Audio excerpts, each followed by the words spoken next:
Hello future doctors, welcome to our channel Ayurvedic future. तो कल अपन ने चैप्टर नंबर 3 स्टार्ट किया था जिसका नाम क्या था, दोष। तो अपन ने देख लिए थे दोष कौन कौन से होते हैं, दोष कहाँ कहाँ होते हैं, दोषों का स्थान क्या क्या होता है। अपन ने देखा था कि आमाशय से नीचे मतलब अपनी नाभि के नीचे वाला जो स्थान होता है उसमें क्या होता है, कफ का स्थान होता है।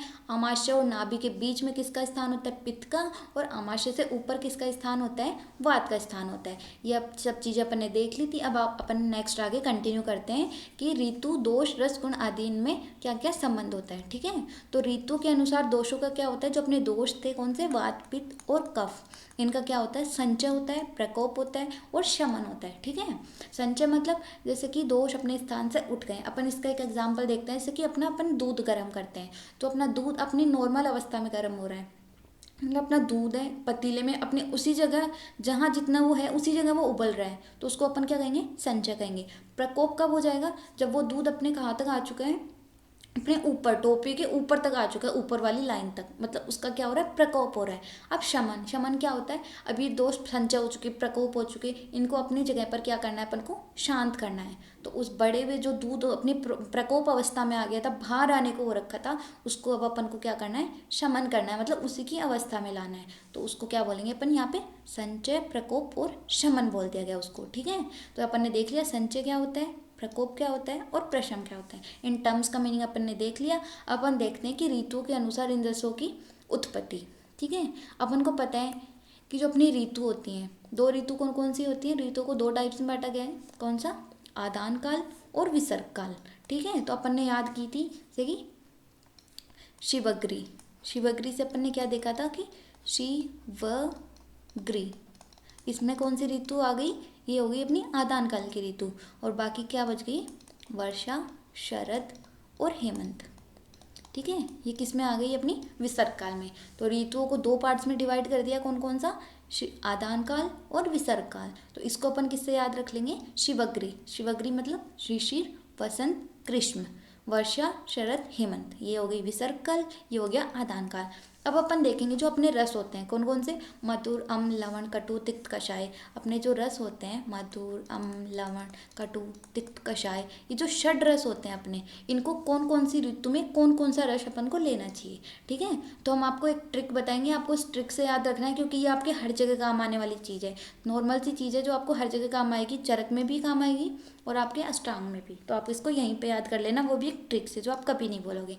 ठीक है, तो अपन को जैसे कि ये अपन ने याद कैसे किया था, मधुर, अम्ल, लवण, कटु, तिक्त, कषाय, इसी सीक्वेंस में अपन को याद है, तो अपन इनको इसी सीक्वेंस में लिख लेंगे। जैसे अपन यहाँ से शुरू करेंगे, हेमंत में अपन क्या लिख देंगे, मधुर।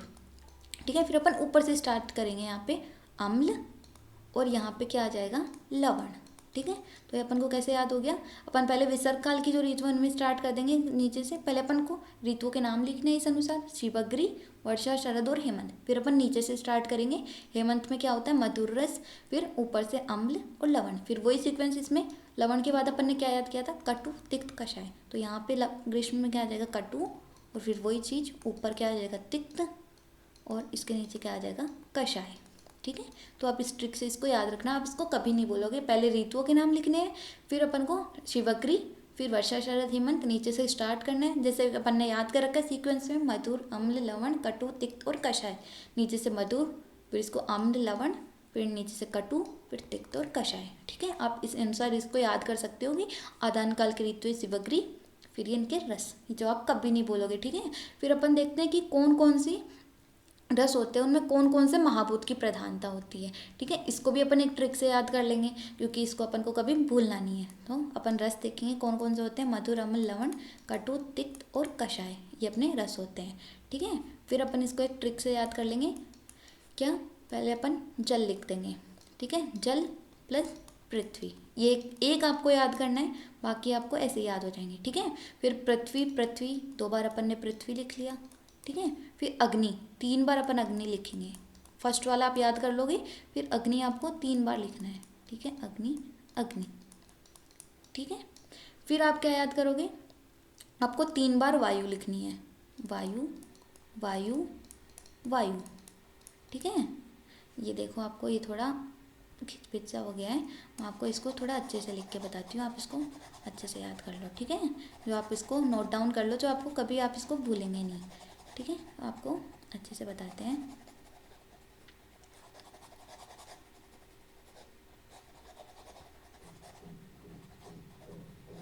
देखो यहाँ पे आपको खुला खुला आराम से नोट डाउन कर लेना है, जैसे कि मधुर, अम्ल, लवण, कटु, तिक्त और कषाय। ठीक है, आपको पहले एक चीज़ याद रखनी है, नेक्स्ट आपको अपने आप याद, आपको सिर्फ जल प्लस पृथ्वी ये आपको याद रखना है फर्स्ट वाले का, मधुर का।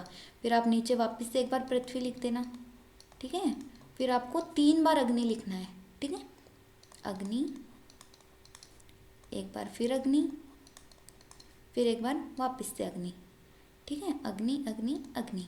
ठीक है, फिर 3 बार आपको क्या लिखना है, अग्नि लिख लिया, फिर लवण, अपन लवण मिलाते किस में है, जल में ही मिलाएंगे, तो ये अपन यहाँ पे जल लिख लेंगे। ठीक है, फिर 3 बार आपको वायु वायु वायु लिखना है, वायु वायु और वायु। ठीक है, 3 बार अग्नि लिखा, 3 बार वायु लिखा। ठीक है, फिर कटु, तिक्त, तिक्त क्या होता है, रिक्त, रिक्त कौन होता है, अपना आकाश होता है, तो इसलिए क्या आ गया यहाँ पे आकाश। कषाय, जो बच गया वो अपन इसमें लिख देंगे, कषाय क्या हो जाएगा, पृथ्वी महाभूत में। ठीक है, अब देखो इसकी ट्रिक क्या हो गई, सबसे पहले अपन ने लिख लिया मधुर, अम्ल, लवण, कटु, तिक्त, कषाय, पहले रसों के नाम लिख लिए, फिर अपन ने सिर्फ एक याद रख लिया, कौन सा, जल और पृथ्वी। मधुर रस में किसकी प्रधानता होती है, जल की और पृथ्वी की। ठीक है, फिर अपन इसको कैसे याद रख लेंगे, पृथ्वी अपन ने ऊपर लिख लिए, तो एक बार पृथ्वी वापस से लिख देंगे, फिर अपन 3 बार अग्नि लिख देंगे, अग्नि अग्नि अग्नि। ठीक है, फिर लवण, लवण क्या होता है, अपना जो नमक होता है, वो अपन ने अग्नि तो लिख दिया, अपन लवण को किस में घोलेंगे, किसमें, जल में घोल के काम लेते हैं, तो इसमें अपन ने जल लिख लिया। ठीक है, फिर अपन ने कटु, तिक्त, कषाय 3 बार क्या लिख लिए, वायु वायु वायु, 3 बार वात वात वात, यहाँ पे 3 बार अग्नि अग्नि अग्नि। अब तिक्त, अब जैसे देखो क्या, तिक्त तिक्त, एक और क्या हो गया, रिक्त, और रिक्त क्या होता है, अपना आकाश महाभूत होता है, तो तिक्त रिक्त, रिक्त से क्या हो गया, आकाश, और बच गया क्या, पृथ्वी। तो आप इसको ऐसे याद रख सकते हो, ये ट्रिक है, आप इसको इजीली याद रख सकते हो, जो आपको हर जगह हर चीज़ में काम आएगा। ठीक है, फिर अपन देखते हैं कि अब ये जो दोष होते हैं इनका कौन कौन सी अवस्था में क्या क्या काम होता है। ठीक है, तो अपन देखेंगे क्या, कि जो वात दोष होता है वो कब कब अपना प्रकोपित होता है, कब कब संचय प्रकोप प्रसरण का कौन कौन से अवस्था में होता है। ठीक है, जो वात दोष होता है दिन के अंतिम में, मतलब दिन का जब अंतिम घड़ी चल रही है, मतलब सुबह हुई, फिर मध्यम अवस्था आई, फिर शाम के टाइम पे, मतलब जिन दिन की जो अंतिम अवस्था चल रही है उसमें क्या होता है, वात का प्रकोप होता है। और जब वात का प्रकोप होता है तो उस टाइम पे क्या होता है, वात के जो जो गुण होते हैं वैसा वैसा काम होता है। जैसे वात का कार्य क्या होता है, चल करना, ये सब चीज़ें। ठीक है, रात्रि के अंतिम में, और जो रात की जो अंतिम घड़ी होती है, तो आप इसको कैसे याद रखोगे, दिन के अंतिम में और रात्रि के अंतिम में किसकी होती है, वात दोष की प्रधानता होती है। ठीक है, वैसे पित्त दोष की अब दिन के मध्यम टाइम में और रात्रि के भी मध्यम टाइम में, तो इन दोनों टाइम में क्या हो गया, पित्त की हो गई। और फिर कफ दोष की, कफ दोष क्या होता है, प्रातःकाल, सुबह सुबह अपन बोलते हैं ना कि हमें सुबह सुबह बहुत अच्छी नींद आ रही है, तो कफ दोष का काम क्या होता है, निद्रा उत्पन्न करना, तो उस टाइम पे क्या बढ़ा रहेगा, अपना कफ बढ़ा रहेगा। और रात्रि के प्रथम पहर में, जो अपनी रात्रि होती है उसके प्रथम पहर में भी अपन को अच्छी नींद आती है, तो उस टाइम पे भी क्या होता है, अपना कफ दोष बढ़ा रहता है। पित्त मतलब दिन के मध्य में, अब दिन के बीच का टाइम चल रहा है, जैसे कि अपन देखते हैं कि 10 11 12 बजे के आसपास अपन क्या होते हैं, खूब भागा दौड़ी कर रहे होते हैं, काम करते हैं अपना, तो उस टाइम पे क्या होता है, अपना पित्त बढ़ा रहता है, उस टाइम पे अपन को काम करना पड़ता है। ठीक है, और दिन वात मतलब वात कब बढ़ेगी, अपने दिन के अंतिम में और रात्रि के अंतिम में। ठीक है, तो अपन को याद रख लेना है, कफ दोष कब बढ़ा रहता है, सुबह सुबह और रात्रि के प्रथम पैर में। पित्त दोष दिन के मध्यम में, रात्रि के मध्यम में, और दिन के अंतिम में और रात्रि के अंतिम में कौन रहता है, वात दोष। अब अपन देखते हैं कि अवस्था के अनुसार, अब वृद्ध अवस्था, वृद्ध अवस्था क्या होता है, अपन ने देखा होगा अपने घर पे बुजुर्ग लोग क्या बोलते हैं कि हमें नींद नहीं आ रही है, तो जो अपनी वृद्धावस्था होती है उसमें क्या हो जाती है, वात दोष पड़ जाता है। और वात दोष का कारण ही मतलब क्या होता है, उसका गुण क्या होता है, रात्रि जागरण, मतलब जो नींद नहीं आना वो किसके दोष कारण होती है, वात दोष के कारण। तो वृद्ध अवस्था में अपन अपने बुजुर्ग को कहते हुए सुनते हैं, अपने दादा दादी इन सबको, कि हमें नींद नहीं आती है, तो वो किसके कारण हो रही है, वात दोष के कारण। तो वृद्धावस्था में वात प्रकोपित रहती है। और पित्त दोष, पित्त दोष मतलब युवा अवस्था में। अब पित्त दोष का काम क्या है, जो अपने मध्यम अवस्था होती है, मतलब अपनी युवा अवस्था, टीनेजर जो एज होती है, इस एज में क्या होता है, अपने पिंपल्स वगैरह ज़्यादा होते हैं, तो ये सब किस में हो गया, अपने युवा अवस्था में। तो उस टाइम क्या होता है, पित्त प्रकोपित रहता है, और पित्त का काम ही क्या होता है, अपना पिंपल्स वगैरह ये सब करना, तो ये किसके कारण हो गया, युवा अवस्था में हो गया। ठीक है। फिर कफतोष, कफतोष मतलब कौन सी अवस्था में, बाल्य अवस्था में। आपने देखा होगा जो घर में छोटे बच्चे होते हैं वो सारे दिन सोते ही रहते हैं, तो कफतोष किसमें हो गया, बाल्य अवस्था में। छोटे बच्चे होते हैं उनमें कफतोष पड़ा रहता है, ठीक है। फिर ये अपन चीज़ें ऋतुओं में संचय, प्रकोप और शमन अपनी ट्रिक से देखेंगे जो आपको याद रहेगा। अपन देखते हैं आहार के जीर्ण होने पर, मतलब अगर आप आहार है वो पूरा पूरा पच गया तब क्या हो जाएगा, अपने बात पड़ जाएगी। आहार के पाचन के समय, मतलब आहार अपना पच ही रहा है तो उस टाइम पे कौन सी, पाचक पित्त। आपको पता है पित्त के 5 टाइप होते हैं, उस 5 टाइप में से एक पाचक पित्त होता है जो किसके काम आता है, आहार के पाचन के काम में। तो उस टाइम अपना क्या बढ़ा रहता है, पित्त बढ़ा रहता है। और आहार ग्रहण करने के पश्चात अपन ने देखा कि अपन खाना खाते हैं, खाना खाते ही अपन को क्या होता है, नींद आने लगती है, भारी भारी सा लगता है, आलस्य, निद्रा, ये सब चीज़ें होती हैं। ये किसके कारण होती हैं, कफ दोष के कारण। जब अपन ने आहार खा लिया, मतलब जैसे ही खाना खाया तो उस टाइम पे अपना कफ पड़ जाएगा। जब वो खाना पच रहा है, मतलब उस पर पाचक पित्त का काम हो रहा है, जठराग्नि अपनी वो है, पाचक पित्त उसको पचा रहा है उस खाने को, तो उस टाइम पे क्या हो जाएगा, पित्त दोष हो जाएगा। और जैसे ही अपन ने खाना खा लिया, अपना खाना पच चुका है पूरी तरह, तो उस टाइम पे क्या हो जाएगा, आहार पचने के बाद वात दोष पड़ जाएगा, ठीक है। ये अपन को याद रखना है। फिर अपन देखते हैं कि ये जो ऋतुओं का संचय, प्रकोप और प्रशमन किस हिसाब से दिया गया है, ठीक है। तो अपन इसको देखेंगे यहाँ पे कि ये कौन कौन से ऋतु में कौन कौन से दोष के बारे में संचय, प्रकोप और प्रशमन होता है। तो वही ट्रिक है, अपन को खाली पेज देखना पड़ेगा कि कहाँ पे अपन इसको देख सकते हैं। अपन इसको यहाँ पे देख लेते हैं, ठीक है, कि कौन कौन से रस में, कौन कौन से ऋतु में कौन कौन सी रस की प्रधानता है। तो अपन देखो यहाँ पे देखेंगे, अपन को शिशिर, वही शिवग्री, वसंत, ग्रीष्म, वर्षा, शरद और हेमंत, ये ट्रिक अपन ने याद करी थी, शिवग्री, वर्षा, शरद, हेमंत। अब अपन को सिर्फ क्या याद रखना है, सिर्फ अपन को प्रकोप वाली ऋतु याद रखनी है, और उसके ऊपर वाली ऋतु में संचय हो जाएगा, नीचे वाली में प्रशमन हो जाएगा। तो सिर्फ अपन को प्रकोप वाली ऋतु याद रखनी है कि जैसे कि हेमंत ऋतु, इसमें किसका प्रकोप होता है, अपन देखते हैं कि पहले अपन देखेंगे कि कफ का प्रकोप कौन से ऋतु में हो रहा है। जो अपने वात पित्त कफ होते हैं, जो जो अपने वसंत ऋतु है, इसमें किसका प्रकोप हो रहा है, कफ का प्रकोप हो रहा है, ठीक है। तो इसे ऊपर वाली ऋतु में क्या हो गया, कफ का संचय हो गया, और नीचे वाली ऋतु में क्या हो गया, प्रशमन हो गया, ठीक है। ये ट्रिक है। और अपन देखते हैं वर्षा ऋतु में, वर्षा ऋतु में किसका प्रकोप होता है, वात का प्रकोप होता है। तो इसके ऊपर वाली ऋतु में संचय हो गया और नीचे वाले में प्रकोप हो गया, ठीक है। और अपन देखते हैं शरद, शरद ऋतु में क्या होता है, अपन को पित्त का प्रकोप हो जाता है, क्योंकि उस ऋतु में अपने बहुत सारे पिंपल्स होते हैं, ठीक है। तो शरद ऋतु में पित्त का प्रकोप हो गया। इसके ऊपर वाली ऋतु कौन सी है, वर्षा ऋतु, इसमें पित्त का संचय हो गया और नीचे वाली में पित्त का शमन हो गया, ठीक है। तो इस ट्रिक से आपको याद रख लेना है कि आपको सिर्फ प्रकोप वाली ऋतु याद रखनी है, ऊपर वाली में संचय कर देना, नीचे वाली में प्रकोप कर देना। जैसे वसंत ऋतु देखी थी, इसमें कफ का प्रकोप हो रहा है, तो ऊपर वाली शिशिर में क्या हो गया, संचय हो गया, नीचे वाली में इसका प्रशम हो गया, ठीक है। वैसे ही वर्षा ऋतु में क्या हो रहा था, वात का प्रकोप हो रहा था, तो ग्रीष्म जो इसकी ऊपर वाली ऋतु, इसमें संचय हो गया, नीचे वाली में इसका शमन हो गया। वैसे ही शरद में पित्त का प्रकोप हो रहा है, ऊपर वाली में संचय, नीचे वाली में शमन। तो ये ट्रिक है, ये आप हमेशा इसको याद रखना, आप कभी नहीं भूलोगे, ठीक है। फिर अपन देखते हैं जो मधुर, अम्ल, लवण है, ये अपने 3 रस देखे थे, इन तीनों रसों के क्या क्या गुण कर्म होते हैं, ठीक है। जो मधुर रस होता है वो क्या होता है, वृद्धि करने वाला रस, रक्त आदि इन धातुओं की क्या करता है, वृद्धि करता है, आयु को बढ़ाता है, बल को बढ़ाता है, वर्ण मतलब अपने कॉम्प्लेक्शन को बढ़ाता है। और ये इसके गुण क्या क्या होते हैं, स्निग्ध होता है, शीत होता है और गुरु होता है, ठीक है। मधुर रस क्या होता है, गुरु होता है। तो आपको ये इसके गुण है याद रखने हैं, क्या होता है, स्निग्ध होता है, शीत होता है और गुरु होता है, ठीक है। फिर ऐसे ही अम्ल रस, अम्ल रस क्या होता है, ये इंपॉर्टेंट चीज़ है, आपको ध्यान रखनी है, आपके हर जगह काम आएगी ये। अम्ल रस, अम्ल रस क्या होता है, अम्ल मतलब खट्टा रस। अब आप देखो खट्टी चीज़ क्या होती है, रोचक होती है, मतलब रुचि उत्पन्न करने वाली होती है, अग्निदीपन करने वाली होती है, वात का अनुलोमन करती है, ठीक है, प्रीणन करती है, पाचन करती है, और कैसी होती है, लघु, उष्ण और स्निग्ध होती है, ठीक है। यह आपको याद रखना है। लवण रस क्या होता है, अब नमक, आप इनके एग्जाम्पल से आप इसको फील करोगे तो आपको ध्यान रहेगा। अम्ल रस से आप किसको याद रख सकते हो, जैसे कि आप इमली खा रहे हो, ठीक है। लवण रस मतलब अपना नमक, ठीक है। लवण रस क्या होता है? दीपन करता है, पाचन करता है, क्लेदन मतलब गीलापन उत्पन्न करता है, शोधन करता है, सर होता है, विकासी होता है। ये इंपॉर्टेंट एमसीक्यू है कि सर और विकासी गुण किसका होता है? लवण रस का होता है। ठीक है। स्तंभन मतलब जकड़ाहट पैदा करता है, बंधन, विश्लेषण, ये सब कार्य करता है। और ये क्या होता है?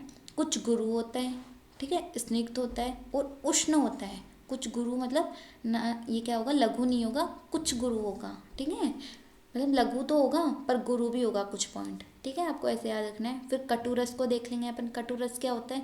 दीपन करता है, रोचक। आप कटुरस से किसको याद रख सकते हो? जैसे कि आप मिर्ची को याद रख सकते हो।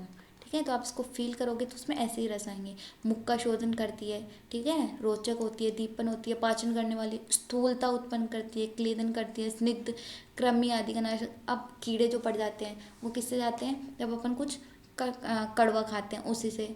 स्तन्य होती है, शुक्र, मेद नाशक। जो अपना मेद बढ़ जाता है, कफदोष बढ़ जाता है, उसको अपन किससे करेंगे? कटुरस से, क्योंकि ये क्या होता है? वात को बढ़ाने वाला होता है। ठीक है, ये क्या होता है? लघु होता है, उष्ण होता है और क्या होता है? रुक्ष होता है। अब वात बढ़ा रहे हैं तो रुक्ष तो होगा ही, उष्ण होगा, लघु होगा, ये सब क्या है? वात के गुण है। ठीक है। तिक्त क्या होगा? तिक्त मतलब कड़वा, आप नेम से याद रख लो। रोचक होगा, दीपक होगा, पाचन करेगा, शोधक होगा, विष वही कृमिनाशक के लिए कटु और तिक्त रस होते हैं।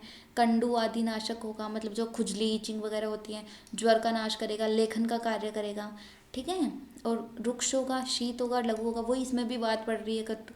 वही बात वाले जो आप इनके ऐसे याद रख लो कि जो मधुर अम्ल लवण होते हैं आप ऐसे याद रखो और उन्हीं के गुणों के अनुसार आपको लिख देना है। जैसे कि आप देखो, मधुर, अम्ल, लवण, खट्टू, तिक्त और कषाय, ये जो तीन दोष होते हैं ये क्या होते हैं? कफ को बढ़ाने वाले होते हैं और वात को कम करने वाले होते हैं। और जो कटु, तिक्त, कषाय हैं ये वात को बढ़ाने वाले होते हैं और कफ को कम करने वाले होते हैं। तो आप इसी से, अब कफ को बढ़ा रहे हैं तो मधुर, अम्ल, लवण, इसमें वही कफ को बढ़ाने वाले गुरु हो जाएगा, स्निग्ध हो जाएगा। ठीक है। और इसमें क्या हो जाएगा? वात को बढ़ाने वाले गुण आ जाएंगे। और ये जो मधुर, तिक्त और कषाय, ये जो तीन रस हैं ये पित्त का शमन करते हैं। तो ये बाकी तीन जो हो गए ये क्या कर रहे हैं? पित्त को बढ़ा रहे हैं। तो पित्त को बढ़ाने वाले और ये जो गुण है वही जो वात, पित्त, कफ के गुण होते हैं, उसी के अनुसार आप रसों के गुण भी लिख सकते हो, अगर आपको ये पता है कि कौन सा रस किस काम आ रहा है। ठीक है। अब जो कषाय रस है, कषाय रस मतलब जैसे कि अपनी सुपारी होती है, जो जकड़ाहट अपन खाते हैं तो अपने मुंह में क्या होती है? जकड़ाहट सी पैदा हो जाती है ना, जो स्तंभन करती है। तो उसमें कौन सा रस आ जाएगा? कषाय रस। ठीक है। ये क्या करता है? ग्राह्य होता है, संधान करता होता है, वर्ण का पीड़न करता है, रोपण, शोधन। ठीक है। ये सब क्या हो जाता है? पित्त का शामक होता है, अपन ने देख ही लिया था। तो इससे आप ध्यान रख सकते हो कि कटु रस में क्या क्या होता है? मधुर, अम्ल, लवण, कटु, तिक्त, कषाय, इन सभी रसों में कौन कौन से में क्या क्या होता है। ठीक है। फिर अपन देखते हैं वही वात, पित्त, कफ जो अपन ने देखे हैं। कौन से दोष में, कौन से दोष का कौन सा शामक होता है, कौन सा प्रकोपक होता है, वही ट्रिक से मधुर, अम्ल, लवण, कटु, तिक्त, कषाय। ठीक है। ये तीनों दोष किस में हो गए? ये क्या होते हैं? कफ के प्रकोपक होते हैं और वात के शामक होते हैं। तो अब आप देख लो वात का शामक कौन सा हो गया? मधुर, अम्ल, लवण। ये क्या होते हैं? वात के तो प्रकोपक होते हैं, उल्टा कफ के शामक होते हैं। और ये जो होते हैं वात, मधुर, अम्ल, तिक्त और कषाय, ये क्या होते हैं? पित्त के शामक होते हैं। तो ये तीन क्या हो गए? पित्त के प्रकोपक हो गए। ठीक है। तो आप इसको इस हिसाब से देख सकते हो कि कौन सा शामक हो रहा है, कौन सा प्रकोपक हो रहा है। ठीक है। ये इसी से हो जाएंगे। आपको सिर्फ इतनी सी चीज़ आपको याद रखनी है और आपका ये सारे क्वेश्चंस आपके सॉल्व हो जाएंगे। ठीक है। और ये हमने आपको बता ही दिया था कि आपको सिर्फ प्रकोपित जो ऋतु है उसको याद रखनी है और उसी के अनुसार आपको याद हो जाएगा कि वसंत ऋतु में कफ का किसका प्रकोप हो रहा था, इसमें किसका प्रकोप हो रहा है, इसमें किसका प्रकोप हो रहा है। ठीक है। आपको ये याद हो जाएगा क्योंकि हमने आपको ट्रिक बताई थी ऊपर कि जैसे कि आपको ये शिवग्री से याद रखना है। हमने आपको ऊपर भी बताया था, फिर भी आपको एक बार यहाँ पे याद रखने के लिए मैं बता देती हूँ। शिवग्री, शिशिर, बसंत, ग्रीष्म, वर्षा, शरद और हेमंत। ठीक है। तो वही सेम चीज़ मैं आपको यहाँ पे फिर एक बार बता देती हूँ ताकि आपको यहाँ पे ऐसे न लगे कि बताया नहीं है। तो अपन को सिर्फ प्रकोपक ऋतु याद रखनी कि कौन सी ऋतु में किसका प्रकोप हो रहा है। वसंत में किसका प्रकोप हो रहा था? कफ का प्रकोप हो रहा था। तो इसकी ऊपर वाली ऋतु में कफ का क्या हो जाएगा? संचय हो जाएगा। और नीचे वाली ऋतु में क्या हो जाएगा? कफ का शमन हो जाएगा। ठीक है। अब वैसे ही वर्षा में किसका ऋतु, वात का प्रकोप हो रहा है। कौन सी ऋतु का? वर्षा ऋतु में वात का प्रकोप हो रहा है। तो इसकी ऊपर वाली में क्या हो गया? वात का संचय हो गया, नीचे वाली में वात का प्रशमन हो गया है। वैसे ही जो अपनी कौन से? शरद ऋतु है। इसमें किसका प्रकोप होता है? पित्त का क्या होता है? प्रकोप होता है। और ऊपर वाली ऋतु में क्या हो गया? पित्त का संचय हो गया, पित्त का। और नीचे वाली ऋतु में शमन हो गया, किसका? पित्त का। तो आप इसको ऐसे याद रख सकते हो, ठीक है। अब ये भी आपको बता दिया कि कौन सी ऋतु में कौन सा रस लिया जा रहा है, कौन से रस में कौन सा महाभूत होता है, कौन कौन से ऋतु में किस किस की प्रधानता होती है, कौन से दोष की। आप इन ट्रिक से याद रख सकते हो। अब ये क्या दिया हुआ है? सर्व रस अभ्यासो बल कारणम एक रस अभ्यासो दौर्बल्यम। मतलब जो सभी दोष होते हैं उनको, सभी रस समान रूप से सेवन करने से दोष आदि की साम्यता बनी रहती है। मतलब कि अपन को ये जरूरी नहीं है कि अपन को मीठा पसंद है तो सिर्फ अपन मधुर रस ही खाए जा रहे हैं। तो इससे क्या हो जाएगा? मधुर रस की तो वृद्धि हो जाएगी और बाकी दोषों की कमी हो जाएगी। अगर मधुर रस ही अपन खाए जा रहे हैं, अपन को मीठा मीठा मीठा ही खा रहे हैं, तो अपन को डायबिटीज़ हो जाएगी और बाकी सब दोषों की अपने कमी हो जाएगी, बाकी रसों की, जैसे कटु तिक्त कषाय। तो अपन को क्या करना है? सब रस खाने हैं। तो सभी रस खाने से क्या होता है? बल की वृद्धि होती है। और एक रस खाने से क्या होती है? दुर्बलता आती है, क्षय हो जाता है, ठीक है। तो वही दिया गया है। दोष धातुएं मलों की उत्पत्ति भी पंचमहाभूत, मतलब कोई भी चीज़ होती है वो अपन को क्या होती है? पंचमहाभूति की होती है।